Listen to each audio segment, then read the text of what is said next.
ஏதாவது ஒரு விஷயம் வந்து அவங்களுக்கு டக்குன்னு மனசில் வந்து நிற்கிற மாதிரி ஒரு பொறி தட்டணும். அப்போ என்ன செய்வோம்னா, பொதுவா எப்படின்னா, இப்போ பெரிய ஆர்டிஸ்ட் படங்களுக்கு உதாரணத்துக்கு வந்து நெல்சன் படமா இருந்தா, இப்போ வந்து கேஹெச் அண்ட் ஆர்கே அப்படின்னா, அவங்க இப்போ குடுத்துருக்க டீசர் வந்து அவ்வளோ அபரிமிதமா வந்து கொண்டாடப்படுது. காரணம் அதோட கிரியேட்டிவிட்டி. அப்போ நம்ம படத்துக்கு வந்து சின்ன படமா இருந்தாலும், வெறும் ரூ. 50,00,000ல பண்ணக்கூடிய படமா இருந்தாலும், அதுக்கு ஒரு டீசர் வேணும். அப்புறம் ட்ரெய்லர் வேணும். ஜெம் டிவி நேயர்களுக்கு வணக்கம். நான் கசாலி. நாம வந்து தொடர்ச்சியா சினிமா சம்மந்தப்பட்டு ஆரோக்கியமான விஷயத்த நம்ம பேசிட்டே இருக்கோம். ஏன் ஆரோக்கியமான விஷயம் சொல்றேன் அப்படின்னா, நாம வந்து நம்ம சினிமாவுல நாம வந்து யார பத்தியும் தரக்குறைவாவோ, கிசுகிசுவோ எதுவும் பேசுறதில்ல. நம்ம என்ன செய்றோம்னா, சினிமா தயாரிப்பு அது ஒரு அருமையான தொழில். அந்த தொழில்ல உள்ள நுட்பங்களை, நுவான்சஸ் வந்து என்னென்ன மாரி இருக்கு அப்படிங்கிற விஷயத்த வந்து நம்ம தொடர்ந்து பேசிக்கிட்டு இருக்கோம். இது வந்து ஓரளவு இந்த ஆர்வம் உள்ள சினிமா தயாரிக்கணும், சினிமால இன்வால்வ் ஆகணும் அல்லது சினிமா பார்க்கணும் அப்படின்னு நினைக்கக்கூடிய நிறைய இளைஞர்களுக்கும், ஈவன் மிட் ஏஜ் உள்ள எல்லாத்துக்குமே வந்து ரொம்ப பிடிச்சிருக்கு. நம்ம ஏற்கனவே என்ன பேசிட்டு இருந்தோம்னா, தியேட்டர்ல வந்து எத்தன தியேட்டர் இருக்கு, எத்தன ஸ்க்ரீன் இருக்கு, என்னென்ன சர்வீஸ் புரொவைடர் இருக்காங்க அப்படின்லாம் பேசிட்டோம். வரிசையா பேசியிருந்தோம். அதுக்கப்புறம் நமக்கு வந்து தியேட்டர்ல ஒரு உதாரணத்துக்கு சின்ன பட்ஜெட் படம். ஒரு 100 ஸ்க்ரீன்ல வந்து நம்ம படத்த போடுறோம். அத வந்து ஏற்கனவே சொல்லியிருந்தோம். தமிழ்நாட்ல வந்து 9 மாவட்டங்களா, சினிமா மாவட்டங்களா பிரிச்சிருக்காங்க அப்படின்னு சொல்லியிருந்தோம். சரி, இப்போ ஆவரேஜா வந்து ஒரு 15, 12, 10, 20 அப்படின்னு சொல்லி ஸ்க்ரீன்ஸ் வந்து போட்டாங்கன்னா, ஒரு 100 ஸ்க்ரீன்ல நம்ம படம் வெளிய வருது. அப்ப வெளிய வரும்போது, நம்மளோட சேர்த்து நம்ம சின்ன படமா இருக்கனால, வேற ஒரு 5, 6 படம், சில நேரம் 7 படம், சில நேரம் 12 படம் அப்படின்னு வெளிய வரும். அதுபோக ஏற்கனவே முந்தின வாரம் வெளிவந்த படம் வந்து நல்லா ஓடிட்டு இருக்க படம் வந்து கன்டின்யூ ஆகும். அந்த மாரி நேரத்தில கிட்டத்தட்ட ஒரு 15 படம் வந்து போட்டியில இருக்கும். அப்போ போட்டியில இருக்கும்போது, நம்ம படத்த இந்த இளைஞர்களும் அல்லது சினிமா ஆர்வலர்களும், இல்ல தியேட்டருக்கு வந்து படம் பார்க்கணும்னு நினைக்கிறவங்களும், ஏன் நம்ம படத்த தேர்ந்தெடுக்கணும்? அப்படின்னு ஒரு விஷயம் வந்து நம்ம சொல்லியிருந்தோம். அப்போ ஏன் தேர்ந்தெடுக்கணும்? அவங்களுக்கு ஒரு ஆர்வத்த தூண்டணும். ஆர்வத்த தூண்டுறதுக்கு பப்ளிசிட்டி. பப்ளிசிட்டினா வெறுமனே வந்து போஸ்டர் ஒட்டுனா போதுமா? இல்ல என்னத்தையாவது வந்து படத்த பத்தின ஒரு பிரஸ் மீட் குடுத்து, இல்ல ஆடியோ லான்ச் குடுத்து அது பண்ணா போதுமா? அப்படின்னு இல்ல.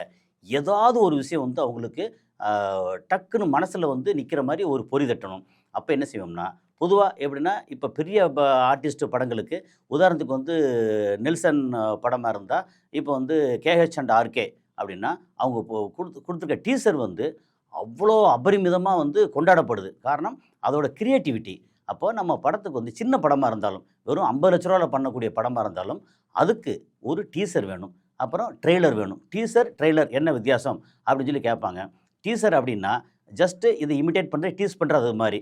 எப்படின்னா, அந்த டீசர்ல வரக்கூடிய காட்சிகள் படத்துல இருக்கணும்னு அவசியம் இல்ல. ஆனா ட்ரெய்லர் அப்படின்னு எடுத்தாச்சுன்னா, படத்துல இருக்கக்கூடிய காட்சிகள்ல ஒரு நமக்கு நினைக்கக்கூடிய ஒரு சிறப்பான காட்சிகள், அ சின்ன சின்ன பிட்டு பிட்டா சிறப்பான காட்சிகள், பிளஸ் வந்து கதைய வெளிப்படுத்தாத அளவுக்கு, ஆனா ஒரு ஆர்வத்த தூண்டுற அளவுக்கு இருக்கக்கூடிய அந்த காட்சிகள். இத வந்து நம்ம சின்னதா எடுத்து அப்படி போடும்போது, ஒரு 45 செகண்ட்ஸ், ஒரு 60 செகண்ட் அதாவது 1 நிமிஷம், 1 1/2 நிமிஷம், சில நேரங்கள்ல அதிகபட்சம் போனா 2 நிமிஷம். இந்த மாதிரி நம்ம ட்ரெய்லர் போட முடியும். அப்ப ட்ரெய்லர பார்க்கும்போது, ஓ! படத்திலோட கதை வந்து இந்த மாரி சொல்ல வந்திருக்காங்க. இவங்க நடிச்சிருக்காங்க. இல்ல புதுமுகமா இருந்தாலும் அவங்களுடைய எக்ஸ்பிரஷன் இப்படிலாம் இருக்கு. அப்ப என்னமோ சொல்ல வர்றாங்க அப்படின்னு ஒரு ஆர்வத்த தூண்டக்கூடியது. அதுபோக படத்தில பொதுவா இப்ப என்ன செய்வாங்கன்னா, ஒரு 4 பாட்டு, 3 பாட்டு இல்ல 5 பாட்டு இருக்கு அப்படின்னா, ஒரு பாட்ட சம்மந்தமே இல்லாம நமக்கு வந்து புரோமோ சாங்கா வந்து ரெடி பண்றது. என்னன்னா, ஒரு புரோமோ சாங்கும்போது சோக பாட்டோ, அல்லது தத்துவ பாட்டோ அப்படிலாம் பெருசா இருக்காது. இந்த புரோமோ சாங்ன்னு வரும்போது, எல்லாரும் வந்து சந்தோஷமா ஒரு ஸ்டெப்பு போட்டு ஆடக்கூடிய அளவுக்கு வந்து புரோமோ அது இருக்கும். அது வந்து ஒரு பெப்பி சாங்கு, ஒரு குத்துப்பாட்டு மாரி. குத்துப்பாட்டுங்கிறதுக்காக உடனே வந்து இந்த பார்ல இதில போடுறது அப்படிலாம் கணக்கெல்லாம் இல்ல. இது வந்து ஈவன் குடும்பத்துக்குள்ளேயே குதூகலமா ஏதாவது ஒரு நல்ல விசேஷ தினத்தில ஒரு குத்துப்பாட்டு டைப்ல போடுறது அப்படின்னா, அந்த மாரி அ ஒரு ஒரு புதுசா ஒரு பாட்ட ரெடி பண்ணி, அத வந்து டிஃபரெண்ட் டிஃபரெண்ட் லொக்கேஷன்ல வச்சு, டிஃபரெண்ட் ஆட்கள வச்சு மூவ்மெண்ட் குடுத்து, அத நம்ம புரமோட் பண்றது. புரமோட் பண்ணும்போது இந்த பாட்டு வந்து அப்படியே பரவுச்சு அப்படின்னா, இந்த பாட்டு என்ன படம்? அப்போ நம்ம படம் ரிலீஸ் ஆகும்போது இந்த பாட்டுனால நம்ம படம் வந்து ஞாபகத்துக்கு வரும். அப்ப இந்த படத்தில பாட்டு இருக்கு போல இருக்கே! அப்படின்னு. இதுக்கு உதாரணம் வந்து அந்த "ஒய் திஸ் கொலவெறி" வரும்போது 3ன்ற படம். அப்ப அந்த பாட்டு சூப்பர் டூப்பர் ஹிட் ஆச்சு. ஸோ அந்த பாடலுக்காகவே வந்து போய் பார்த்தாங்க. அதேமாரி மாரி 2வா இருக்கட்டும். அ அந் இந்த மாரி சில பாடல்கள் வந்து பாடல் வந்து நம்பர் ஆஃப் தியேட்டர்ஸ் இன்க்ரீஸ் பண்ணும், ரசிகர்களை வந்து ஆர்வமாக வர வைக்கும். அது மாதிரி நம்ம சின்ன படமாக இருந்தாலும் இதுக்கான ப்ரொமோஷனில் வந்து சோடை பேராமல் கோட்டை விட்டுறாமல், அதாவது பேசிக் ஏற்கனவே சொன்னதான், படம் வேறு வழியே இல்லை, பார்க்க வைக்கக்கூடிய அளவுக்கு ரசிகர்களை கவர்ற அளவுக்கு என்ன ஜேனர் வேணாலும் இருக்கட்டும், படம் நல்லா இருந்தே தீரணும். அதில் வந்து நோ காம்ப்ரமைஸ். படத்தை சுமாராக எடுத்துக்கிட்டு நம்ம எக்கச்சக்கமாக ப்ரொமோட் பண்ணுறோம், எப்படியாவது ஏமாத்திடலாம் அப்படின்னு ரசிகர்களை ஏமாற்றவே முடியாது. அப்போது பேசிக் வந்து படம் நல்லா இருக்கணும். நீங்கள் வந்து குடும்ப கதையாக இருங்க, காதல் கதையாக இருக்கட்டும், பேய் கதையாக இருக்கட்டும், ரிவெஞ்சு பழிவாங்கிற கதையாக இருக்கட்டும், அல்லது ஒரு தனி மனிதரை பற்றி சொல்கிற கதையாக இருக்கட்டும், என்ன கதை வேணாலும் இருக்கட்டும், ஆனால் அதை சொல்லக்கூடிய விதம் வந்து ரொம்ப அட்ராக்டிவாக எல்லாரும் வந்து பார்த்தா பார்க்கும்போது ஒரு 2 மணி நேரம் வந்து கட்டி போடுற மாதிரி வந்து படமாக இருக்கணும். அதில் காம்ப்ரமைஸ் இல்லை. ஆனால் நீ படம் வந்து 50 லட்ச ரூபா எடுக்கிறீங்களோ 50 கோடியில் எடுக்கிறோமோ அதெல்லாம் பிரச்சனை இல்லை. எதுவாக இருந்தாலும் படம் வந்து அந்த 2 மணி நேரம் 2.25 மணி நேரம் அதிகபட்சமான 2.5 மணி நேரம் ஆடியன்ஸ் வந்து கட்டி போடணும். அப்படிங்கும்போது படம் நல்லா இருக்கணுங்கிறதுல வந்து காம்ப்ரமைஸே கிடையாது. ஆனால் இந்த படத்தை வந்து ப்ரொமோட் பண்ணி ஃபஸ்ட்டு இப்போ வெள்ளிக்கிழமை ரிலீஸ் அப்படின்னு சொல்லியாச்சுன்னா, வெள்ளிக்கிழமை மார்னிங் ஷோவுக்கு பொதுவாக சின்ன படங்களுக்கு யாருமே வரமாட்டாங்க.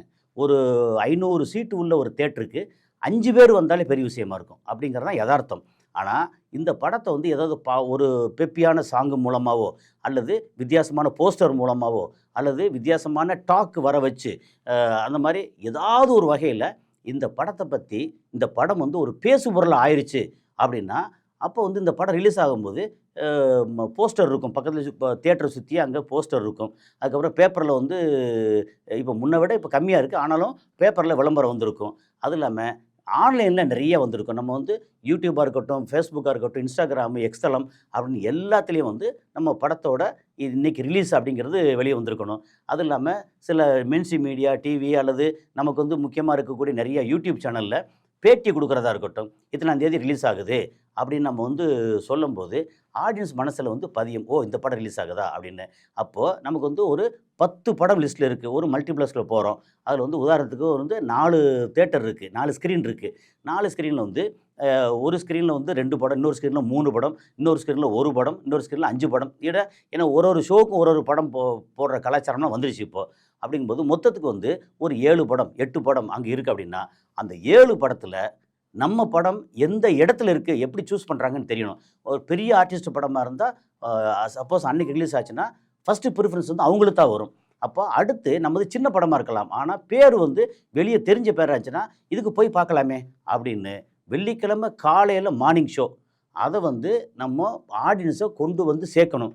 அப்போ 500 சீட்டு உள்ள ஒரு தியேட்டரில் 50 பேர் வந்துட்டாலே அந்த படம் சக்ஸஸ்ஃபுல்லான ஓப்பனிங்னு அர்த்தம். ஒருவேளை மல்டிப்ளெக்ஸில் சில இதில் 300 சீட் இருக்கும்.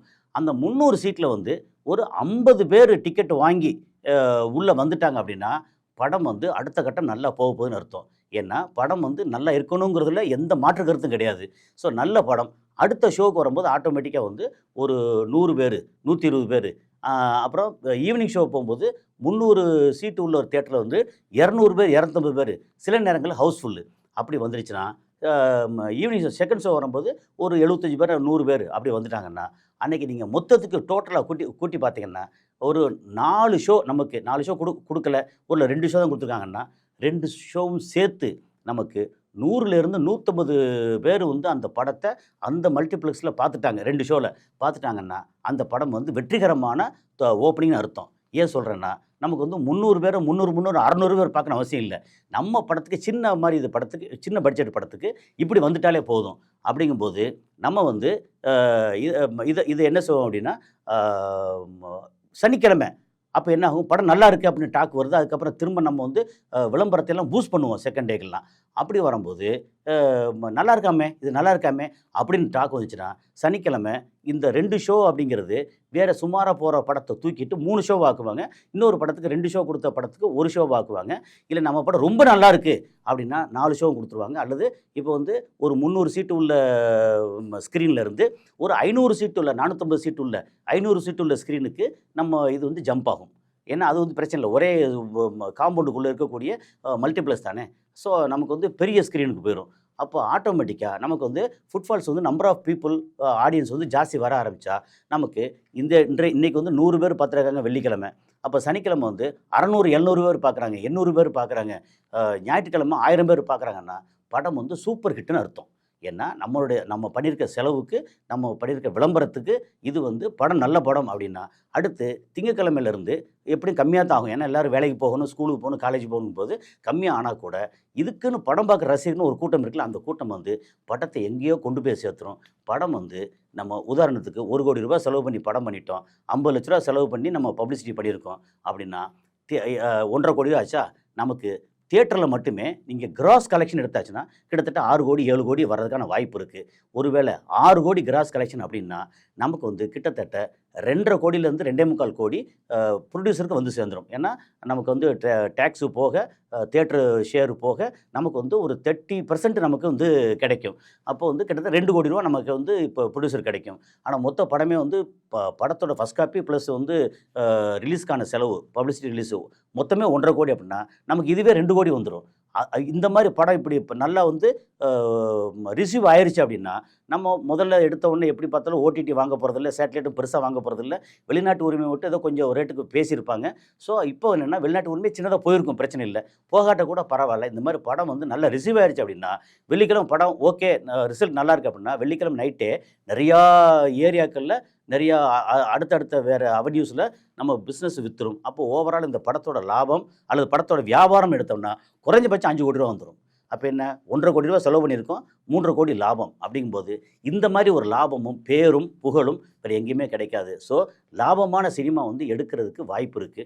ஸோ, இப்ப நான் வந்து அ காதல் சுகுமார்ன்ற ஒரு நடிகர வச்சு, அவர் கதையின் நாயகனா வச்சு, கதாநாயகன் இல்ல, கதையின் நாயகன். அவர வச்சு படத்த வந்து ஆரம்பிச்சிருக்கோம். இப்போ வந்து முன் தயாரிப்பு வேலை, ப்ரீ புரொடக்ஷன் வேலை நடந்துகிட்டு இருக்கு. ஸோ, சிறப்பா பண்ணணுங்கிறதுல நமக்கு எந்த மாற்று கருத்தும் இல்ல. அடுத்தடுத்த காணொளிகள்ல வேற என்னென்ன இந்த மாரி விஷயங்கள் வந்து ஷேர் பண்ணி சந்திப்போம். நன்றி.